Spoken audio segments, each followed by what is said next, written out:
I don't know about you, but I can't stand to see brands spending thousands of dollars in photography that all looks exactly the same. Scroll through any industry feed, and it feels like everyone's copying the same mood board from Pinterest. You might see things like the soft pastels, the perfectly imperfect flat lays, and the obligatory hands holding the coffee cup.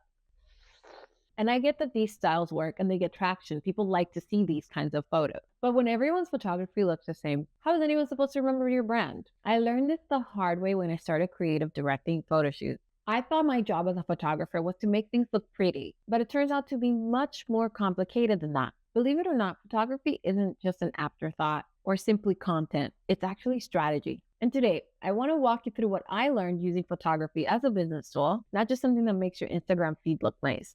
Hey everyone, welcome back. If you're just finding this channel, I'm Mariela, and this is where we break down creative direction and marketing strategy in a way that makes sense. Before we get into it, let me rewind a little bit. I got into creative directing really before I understood what it actually meant. As a photographer, I always thought my purpose was to take a photo that fits into an aesthetically pleasing rule of thirds grid. The main goal was to always have a properly exposed photo and to make sure that your colors were on point. It wasn't until I started exploring ways to make money from my photography rather than shoot for the sake of shooting that I started to question everything about my approach. I realized I needed to be deeply involved in creating a story that provokes questions or makes a statement rather than just capturing a pretty photo. I started doing what we call test shoots, which is where creative of all kinds, makeup artists, fashion stylists, all collaborate to create a body of work. My goal was to one day make it as a big fashion photographer, so that was my focus for these test shoots. I had gone from casually shooting street photography to now location scouting, working with the stylists on the look that I wanted for the photo shoot, directing models on the feelings that I wanted them to evoke. That's when my work really started to take shape and have a voice. Now, I didn't become the famous fashion photographer I wanted to be, but I learned that my real strength is in creative direction and bringing ideas and visions to life, which is why I started my business, Bea Soul Studio, where creativity meets vision, because I saw an opportunity for me to pivot from being a photographer to now being more of a strategist based on everything that I've learned through my experience. Because all those skills that I developed directing fashion shoots directly translate into brand strategy. Because when you're a creative director, you're not just making things look good. That's not the definition of a creative director anymore. Maybe I'll do a separate video on that.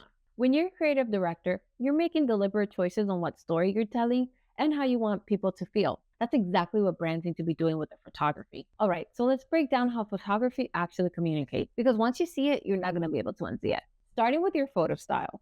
Think about your photo style as your brand's visual accent. Are you clean and minimal? Are you saying, we're sophisticated, we're streamlined, we respect your time and attention? Are you a maximalist and layered? In other words, we're abundant, we're creative. There's always more to discover here. I worked with a water brand once that wanted to shoot everything super clean. White backgrounds, isolated products, very clinical. And they couldn't figure out why their audience wasn't connecting and resonating with their brand. When we shifted to showing their products in real life scenarios, the engagement shot up. Turns out their audience didn't want perfection. They wanted to feel a human connection to the brand. Next is lighting. Lighting is emotion in image form.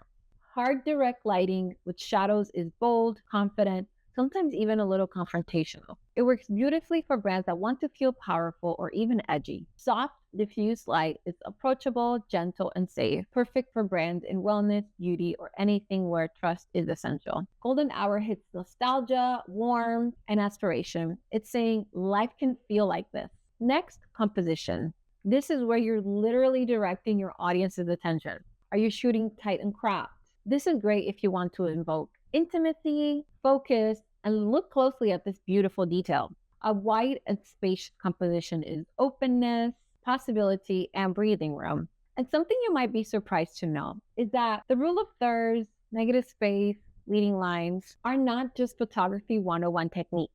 They're actually psychological tools. Where you place your subject in the frame tells people what matters. How much space you leave around it tells people how you want them to feel about it. If you're already thinking about photography differently, go ahead and hit the like button. It helps push these people out to people who might need to hear it. All right, now let's bring this all together. What I wish someone told me sooner is every single choice that you make in photography is a choice that you make about brand strategy. Don't believe me? We're going to look at some examples shortly. And I want to reiterate that the photographer you hire, the props you choose, whether you shoot indoors or outdoors, whether your model is laughing or looking away from the camera, all of it adds up to a feeling. And that feeling is your brand. The brands that do this right are thinking about a visual system, not just about individual images, but a body of work that communicates who your brand is and what it stands for and how you want people to feel about your brand. You need to have clear guidelines about your photography that everybody understands. Don't come up with generic and basic rules like only shoot on white background, but instead create principles like our photography should always feel like you're getting invited into someone's real life, not watching a performance. Now, I want to give some examples of brands that are pushing strategy through photography so you can see what I mean in action. Starting with Glossier.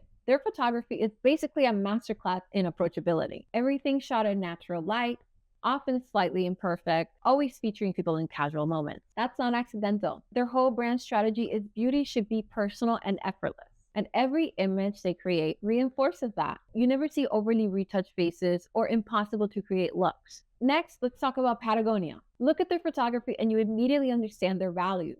Rugged landscapes, real athletes in actual conditions, nothing overly styled or polished. They use photography to communicate durability, environmental commitment, and authenticity. And I had to mention Apple. Say what you want about them, but their photography is incredibly strategic. They are clean, minimal, with just enough humanity to feel aspirational. They're not showing you product. They're showing you a lifestyle where technology disappears into the background of a beautifully designed life. Notice how they use negative space and symmetry to communicate precision and thoughtfulness. That's brand strategy in action. Next, I want to talk about Airbnb.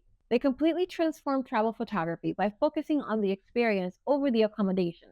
Warm, inviting shots that make you feel like you're already there, lots of golden hour lighting, local details. They're not selling you a place to sleep, all right? They're selling you belonging anywhere. Lastly, I want to touch on The Ordinary. In a beauty industry obsessed with lifestyle imagery, they were radically simple. Clinical, straightforward product photography that says, we're about science, not the fantasy. Their photography directions support their entire market position. So if you're a brand trying to figure out your photography strategy, I have a challenge for you. Stop asking, does this look good? Instead ask, what is this communicating? Because at the end of the day, every image you put out there is either reinforcing your brand strategy or working against it. Your photography should make people understand who you are before you even say a single word. That's the power of getting this right. And once you start seeing photography this way, you can't go back. If this was helpful to you, let me know in the comments what brand you think is killing it with photography. I'm always looking for new examples to study. Thanks for watching, and I'll see you on the next one.